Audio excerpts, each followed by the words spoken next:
Dans le cadre des procédures de voyage, beaucoup de personnes n'ont pas toujours la patience de s'asseoir et de dire que bon, je vais faire toute la procédure de résidence permanente pour le Canada qui peut aller parfois jusqu'à 1 an. Je vais m'asseoir pour faire des cours d'allemand, pour venir en Allemagne. Je vais suivre la procédure d'études pour la France avec Campus France, etc., etc.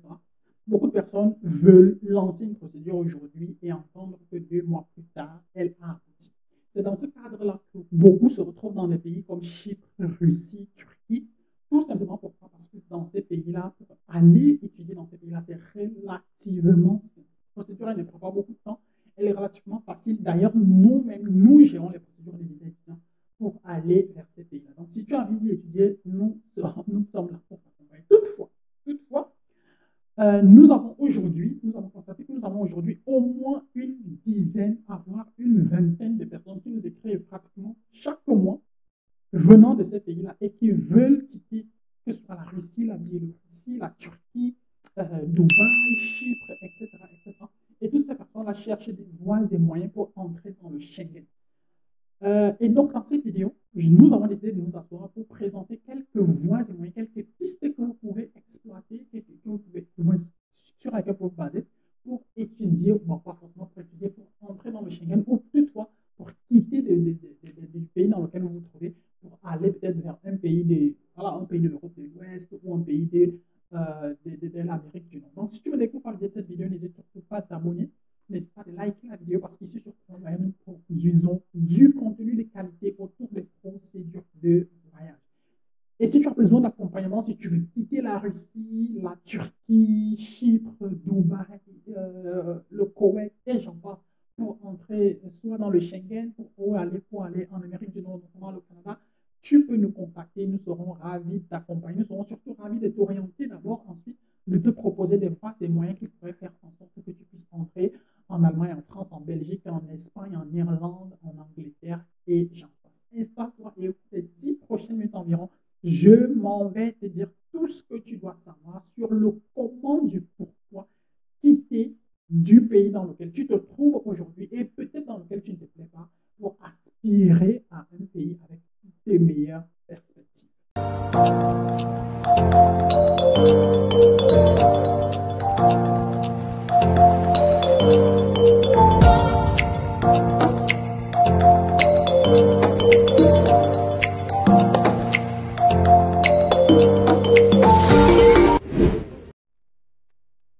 Pour entrer dans le Schengen, principalement, il y a quelques options qui vont s'offrir à toi, notamment le visa Schengen, donc le visa visiteur, le visa étudiant, le visa travail, le visa formation professionnelle, au pair, volontariat.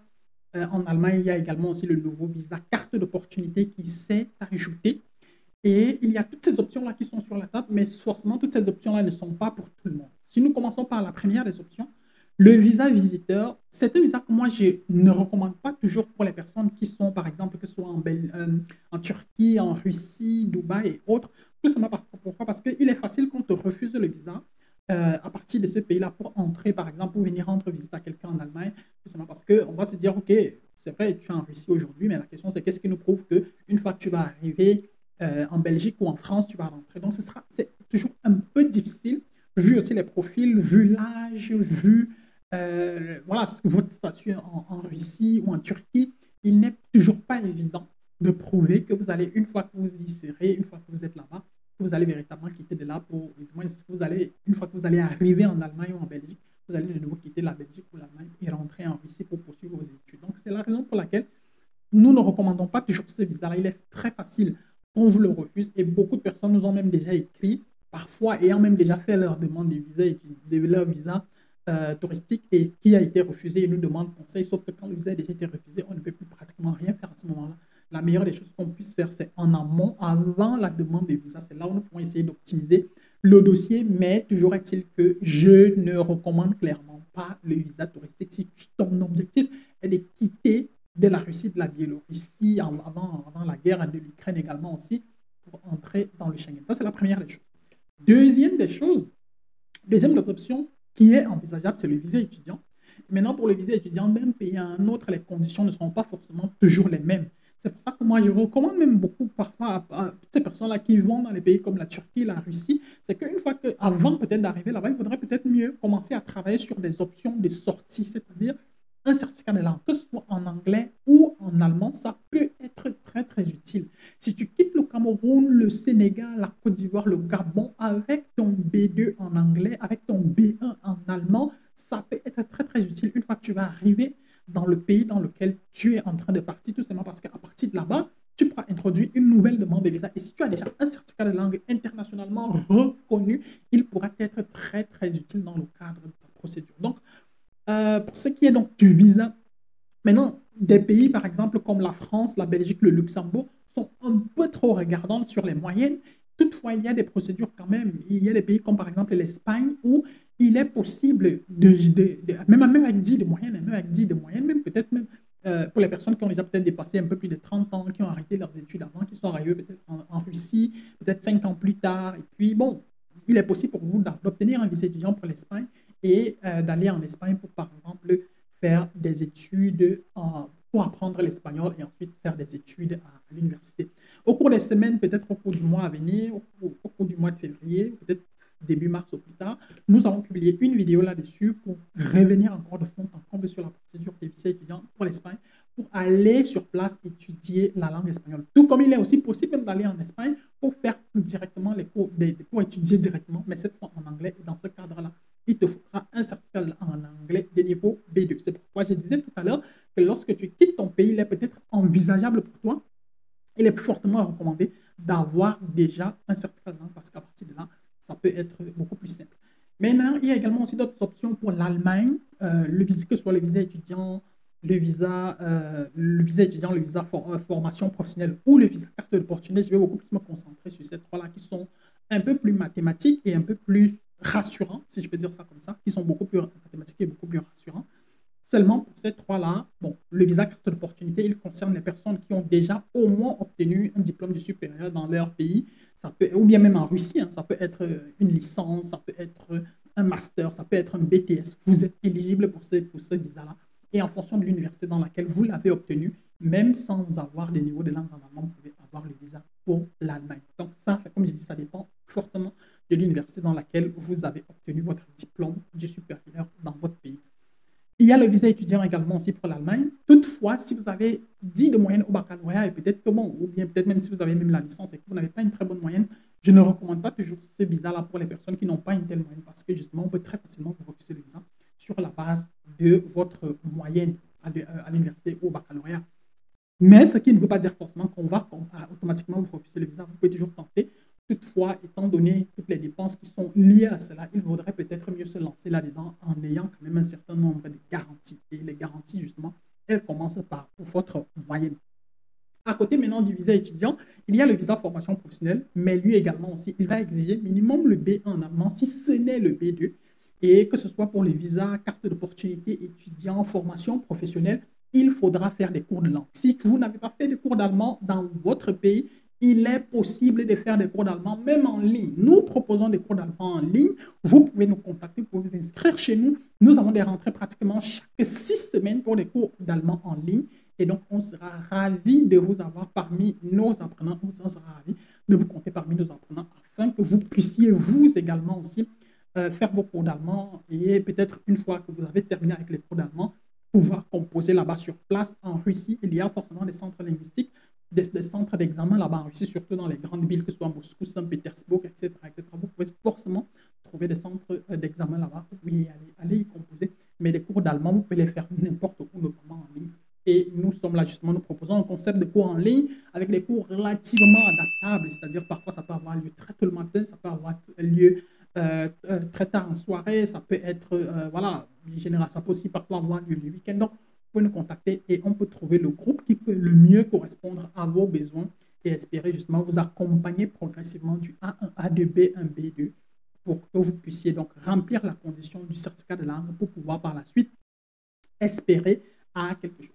Maintenant, le visa travail, bon, c'est vrai qu'aujourd'hui, nous prenons beaucoup plus des personnes qui veulent travailler dans le domaine de la santé parce que ce sont des domaines relativement simples. Mais si tu as déjà quand même un diplôme du supérieur, au lieu de chercher un visa de travail, nous, on va te reconduire forcément, on va te recommander fortement le visa carte d'opportunité, tout simplement parce que c'est un visa qui te permet d'arriver en Allemagne et de venir chercher du travail sur place. Donc, avec ce visa-là, tu obtiens un visa recherche et travail. Et une fois que tu es en Allemagne, tu peux véritablement chercher du travail et le trouver. Et donc, là également aussi, nous proposons un accompagnement pour voir dans quelle mesure, une fois que tu es en Allemagne, t'aider avec nos conseils pour que tu puisses savoir exactement ce qu'il y a lieu de faire, à quel moment est-ce que tu dois faire quoi, pour que tu ne sois pas complètement seul. Donc, ça sont les options pour ce qui est de l'Allemagne. Maintenant, pour ce qui est par exemple de la France, il y a également aussi le visa étudiant qui est envisageable de ce côté-là.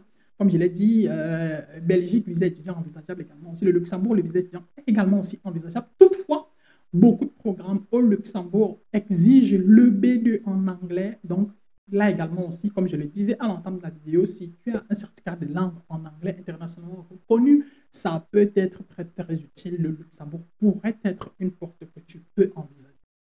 Il y a d'autres pays, la Pologne, qui sont également aussi envisageables. Il y a le Pays-Bas qui est également aussi envisageable. Donc, aux Pays-Bas également aussi, beaucoup de programmes internationaux sont également aussi en anglais. Donc, il faudra peut-être aussi envisager un certificat de langue. Donc, pour ce qui est du Schengen, voilà plus ou moins quelques options. Bon, je ne vais pas citer tout le monde, je ne vais pas revenir sur la Suisse, l'Angleterre et tout. Bon, on a déjà quand même une tonne de vidéos ici sur Parlons Voyage. Si cette destination-là t'intéresse, tu peux fouiller, tu vas certainement trouver une vidéo qui pourrait t'intéresser et à partir de là, on peut voir dans quelle mesure on pourra te proposer quelque chose au cas où tu nous contactes et que tu as besoin d'accompagnement. Donc ça, c'est pour ce qui est du Schengen. Maintenant, qu'est-ce qu'il en est du Canada? Pour ce qui est du Canada, depuis quelques mois déjà, le Canada a décidé de réduire toutes les personnes avec l'immigration, toutes les personnes, tous les potentielles demandes, de visas court séjour ou bien des visas temporaires, comme ils l'appellent. Donc, ça, il y a de là-dedans, il y a le visa étudiant, il y a le visa travailleur, il y a le visa visiteur. Donc, nous avons décidé, nous aussi, également, de notre côté, de ne presque plus prendre les dossiers pour ces trois catégories de visas-là. Et aujourd'hui, on se concentre principalement sur la résidence permanente. Et pour la résidence permanente, le principe, il est simple, il faut avoir un diplôme du supérieur. Le diplôme du supérieur, dans le meilleur des cas, il devrait être au moins la licence. Si ce n'est, même à partir du BTS, ça peut parfois passer, mais avec le BTS, il faudra également aussi avoir de très, très bonnes moyennes, de très, très bons résultats de langue, notamment des C2. Mais si tu as eu la licence des C1, ça peut parfois aussi passer. Bon, pour un programme comme Arima, parfois le B2 dans certains modules, il peut passer. Et donc, du coup, voilà. Mais le plus tes certificats de langue, ton certificat de langue, il est bon, le mieux ce sera pour toi. Donc, le mieux, tu pourrais également aussi aspirer à avoir quelque chose de nettement mieux du côté du Canada. Donc, la procédure pour la résidence permanente pour le Canada, elle est relativement simple. Bon, peut-être, je ne vais pas dire qu'elle est relativement simple, mais elle est relativement simple lorsque tu remplis les conditions. Et parmi les conditions, il faut avoir un diplôme du supérieur. Donc, tu dois avoir, dans le meilleur des cas, au moins une licence. Et avec ta licence, il te faudra avoir un certificat de langue en français ou en anglais, ou en français et en anglais. Donc, tu peux avoir soit les deux, soit l'un des deux. Maintenant, à côté de ça, il te faudrait également aussi faire une équivalence de ton diplôme. Toi-même, tu peux décider de lancer la procédure d'équivalence de ton diplôme. Nous avons notamment aussi des vidéos ici sur notre chaîne Parlons Voyage qui parlent justement de cette procédure d'équivalence-là, qui comparent les services d'équivalence. Tu peux aller les regarder. Elles pourront certainement t'apporter des informations et peut-être toi-même, tu peux décider de t'en charger. Mais si tu ne veux pas forcément t'encombrer de tout ça, tu peux nous contacter. Nous serons ravis de t'apporter notre expertise et notre savoir-faire là-dessus. Maintenant, à côté de ça, une fois que ces deux points-là ils sont réglés, il faut justement donc que tu passes donc à toute la procédure de résidence permanente, que tu sois inscrit dans le bassin, que tu sortes du bassin, que tu passes tes examens médicaux, etc., que tu aies ta preuve de fond. Dans le cas de toute cette procédure-là, nous sommes capables de t'accompagner, nous sommes capables de t'apporter notre expérience afin d'essayer du mieux que possible de limiter les dégâts et d'éviter que tu fasses des erreurs. Parce que justement, si tu remplis les conditions de base, techniquement, tu devrais avoir le visa.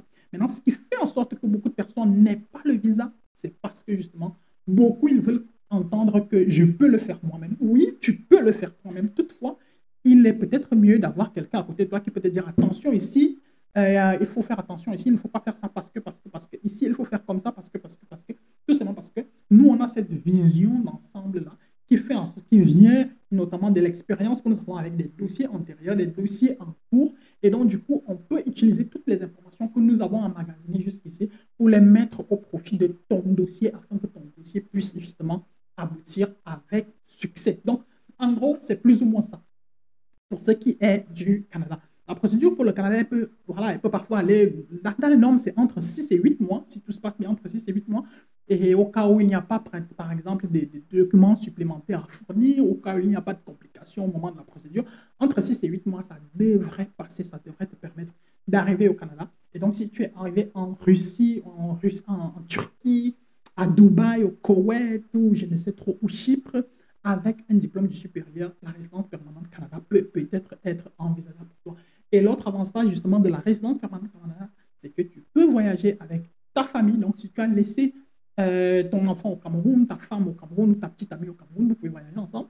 Ou bien même, on peut décider, tu peux par exemple décider d'inclure une personne supplémentaire dans ta procédure. Cela va réduire les coûts de ton côté et faire en sorte que la personne supporte également une partie des frais. Et si vous voyagez à 2 ou si vous voyagez à 3, ça peut alléger les coûts de ton côté. C'est ce qu'on appelle voyager en tant que conjoint de fait. Donc, vous pouvez décider d'inclure une personne dans la procédure, ou alors, on peut toujours, nous, on peut vous proposer de dire, OK, on a quelqu'un actuellement qui est prêt peut-être à mettre tel montant sur la table, et donc réduire tel montant sur le montant que vous devriez payer, et la personne veut entrer dans le dossier, étant donné que vous avez déjà mon profil et que vous allez porter le dossier, vous entrez juste en tant que conjoint de fait, etc. Donc, toutes ces options-là sont envisageables, que ce soit pour le Schengen, que ce soit pour le Canada. J'espère que cette vidéo, elle t'a apporté quelques informations sur des voies et moyens que tu pourrais envisager pour quitter, la Russie, pour quitter de là où tu te trouves. Et à côté de ça, justement, nous avons aussi très récemment lancé des procédures de visa travail, que ce soit pour l'Irlande, l'Australie, la Roumanie. Nous venons de lancer également aussi cette procédure de visa travail qui pourrait également aussi être des voies et moyens qui peuvent te permettre de quitter de la Russie, de quitter la Turquie pour entrer dans un pays avec des bien meilleures perspectives sur le long terme. Si l'une de ces procédures te parle, si tu as besoin d'accompagnement, si tu as besoin d'assistance et de coaching, n'hésite surtout pas de nous contacter. Nous serons ravis de t'apporter notre expertise, notre savoir-faire et surtout de t'aider à vivre dans un pays où peut-être, en espérons-le, tu pourras te sentir nettement plus à l'aise. D'ici à notre prochaine vidéo, porte-toi bien, bien des choses à toi. Ciao, ciao.